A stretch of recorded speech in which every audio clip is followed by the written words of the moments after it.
یو ورور د مونځ په باره کې ډېر اهم ترین تپوس کړی دی زما عزتمندو.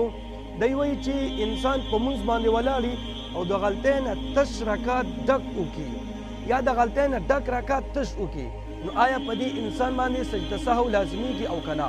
دغه شانتې کوم مونځ کې چې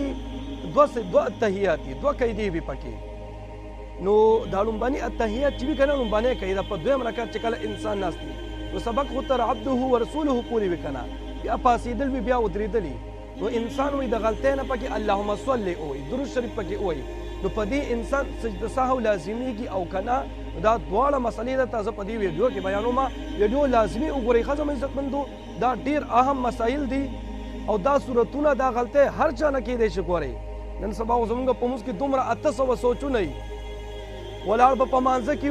او د دنیا سوچونه به پکې کوي، څوک به پکې د دنیا سوچونه کوي، څوک به پکې د یو شي بل شي سوچونه به پکې کوي، حساب کتاب به پکې برابروي. یو امام مونځ کوي که نه، جمع سره مونځ روان وي، جمع سره مونځ شروع وي، نو امام نه د غلطۍ نه 4 رکعاتو پسې 3 رکعاته وشي.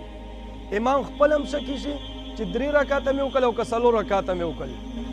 نو هغه چې مقتدیانو نه تپوس وکړي وایي ما 3 رکعاته وکړل او که 4 رکعاته وکړل، نو چاته هم پکې پته نه وي، څوک پکې وایي 3 رکعاته شوي دي، څوک پکې وایي 4 رکعاته شوي دي، خو په پوره یقین سره یو کس هم پکې خبره نه شوه کولی، هر یو په شک سره خبره کوله، پوره یقین سره پکې یو هم خبره نه کوله. دې که یو کس راپاسي او ته امام صاحب 3 رکعاته شوي دي 4 نه دي شوي، وایي قسم پې درته خورم چې 3 رکعاته شوي دي، هغه امام د ده نه ډېر خوشحال شي. داسې ښکاري چې دې پکې پوره توجه سره په مونځ کې ولاړو، دې پکې پوره توجه سره ولاړو، دته یقینا پته ده چې 3 رکعاته شوي دي 4 نه دي شوي او نورو ته یقینا پته نشته دی. نو امام دته ووایي وایي ته پکې یو نر سړی ښه که نه چې تا ته پوره پته ده ستا په مونځ کې پوره توجه مونځ ته وه، وایي دا توجه دې څنګه برابر کړې ده چې تا ته یقینا پته ده چې 3 رکعاته شوي دي. دا کس ورته ووایي امام صاحب اصل کې خبره داسې ده، وایي زما 4 دوکانونه دي، 4 دوکانونه، زه چې کله 4 رکعاته مونځ کوم نو په هر یو رکعت کې د یو دوکان حساب کتاب برابروم، د یو دوکان کاته وغیره برابروم. نو وایي ما چې حساب کتاب د دوکان کولو د 3 دوکانونو حساب کتاب شوی دی او د یو دوکان حساب کتاب پاتې دی، معلومه شوه چې 3 رکعاته شوي دي 4 نه دي شوي. نو دا زما عزتمندو زموږ د مونځونو حالت دی. نو به هر حال زما عزتمندو دا صورت هر چا ته راپېښېدی شي، دا غلطۍ هر چا نه کیدی شي، زنانو نه هم نارینهو نه هم. نو که چېرې دا غلطۍ تاسو نه وشي نو څه به کوئ؟ توجه ورته وکړئ ښه زما عزتمندو. ډک او تش رکعتونه خبره اول کوو. زما عزتمندو که چېرې د انسان نه د غلطۍ نه ډک رکعت تش وشي نو بیا په انسان سجده سهو لازمه ده، او که تش رکعت د غلطۍ نه ډک وشي نو بیا هېڅ نشته دی، بیا سجده سهو نشته دی، بیا مونځ صحیح سلامت دی. ښه اوس ډک او تش رکعت وایي څه ته چې د دې هم درته لږ شان وضاحت وکړمه. نو ډک رکعت دې ته وایي که نه چې په اخکه رکعت کې انسان الحمد هم وایي تر وللضالین امین، او ورپسې بیا صورت هم وایي، قل هو صورت یا بل صورت هم ورپسې وایي، دې ته ډک رکعت وایي. او تش رکعت هغې ته وایي چې انسان وللضالین امین ووایي او بس سبحان الله العظیم ته ټیټ شي، رکوع ته ټیټ شي، دې ته تش رکعت وایي. ټیک شو؟ نو چې کوم بیا دا مسله وورئ که د غلطۍ نه د ډک رکعت یعنې صورت پکې ویل دي او چا د غلطۍ نه تش وکړو بیا په ده سجده سهو لازمه شوه. ټیک شو؟ او که چا تش رکعت د غلطۍ نه ډک وکړو، تش رکعت ډک وکړو، په دې سجده سهو نشته دی، مونځ صحیح سلامت دی. ټیک شوه؟ دغه دویمه مسله چې په مونځ کې 2 قیدې دي، 2 اتحیات دي، 4 رکعاته یا 3 رکعاته مونځ دی، په دې دویم رکعت چې کله انسان ناست دی وایي بعضې وخت پکې خلک اللهم صل وایي، نو آیا په ده سجده سهو شته دی او که نشته دی؟ نو زما عزتمندو ګورئ په توجه سره دا خبره وورئ ښه که اللهم صل علی محمد د محمد دال ته انسان ورسېدو، دال ته اللهم صل علی محمد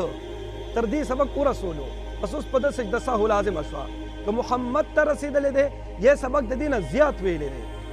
اللهم صل علی محمد وعلى آل محمد کما صلیت چې څونه ویلی دی خو دته یاد شو دې ډایرکټ ودرېدو، اوس په ده سجده سهو لازمه ده. ټیک شو؟ خو کوس چرې انسان اللهم صل شروع کو و اللهم صل علی محمد دې دال ته راونه رسېدو، د محمد دال ته راونه رسېدو، اوس په ده سجده سهو نشته دی. دال ته ونه رسېدو، د دال ته رسېدو نه مخکې دی واپس ودرېدو، نو بس په ده سجده سهو بیا نشته دی. بالفرض داسې وویلې اللهم صل، صرف اللهم صل وویلې، خو دته یاد شو چې دا خو دویم رکعت دی، پاسېدل دی، بس دې ډایرکټ ودرېدو، بیا پې سجده سهو نشته دی. که اللهم صل علی دیم وویلې بیا هم نشته دی که اللهم صل علی محمد وی ویلې خو دال ته ونه رسېدو بیا هم په ده باندې سجده سهو نشته دی ښه خو که چېرې اللهم صل علی محمد دال ته خبره ورسوله یا دال نه ورزیاته که بس اوس پې بیا سجده سهو لازمه شوه ښه خو سجده سهو به انسان څنګه کوي چې د دې هم لږ شانتې وضاحت درته وکړمه نو سجده سهو چې دا بیا چې کله په اخري اتحیات باندې انسان ناست دی که نه اخري اتحیات باندې نو سبق په تر عبده ورسول پورې ووایي او بس یو طرف ته به سلام وګرځوئ یو طرف ته بس بیا به را ټیټ شئ سجدې ته دوه سجدې به بیا وکئ سبحان الاعلی به هم پکې ښه پوره ووایي او بس بیا به راپسې اتحیات ته به بیا کښېنئ اتحیات به بیا د سره شروع کوئ او تر اخره پورې به سبق ورسوئ او بس دواړو طرف ته سلام وګرځوئ بس تاسو مونږ به صحیح سلامت شي ټیک شو زموږ زدکوندو دا مسایل اهم مسایل دي دا هر چا ته دا صورتونه راپېښېدی شي نو کوشش کوي دا مسله زده کړي که پوه شوي پې خو الحمدلله که پوه شوي پې چېرې نه یئ ویډیو بیا واورئ بیا واورئ بیا واورئ چې تر کومې پې پوه شوي نه یئ تر یې پورې دا ویډیو وګورئ انشاءالله پوه به شئ پې او که چېرې دا صورتونه بیا تاسو ته راپېښېږي نو تاسو ته به بیا اساني او سهولیت ټیک شو کوشش وکړئ ویډیو د ثواب په نیت باندې مخکې شیر کړئ چې څونه شیر کولی شئ دونه به تاسو ته ثواب ملاویږي ټیک شو چې څونه خلکو ته تاسو رسولی شئ دونه به درته ثواب ملاویږي هغې به تاسو ته دعاګانې کوي ټیک ته الله رب العزت مو خوشحال آباد ساته دعاګانې کوئ دعاګانې وکړو الله په امان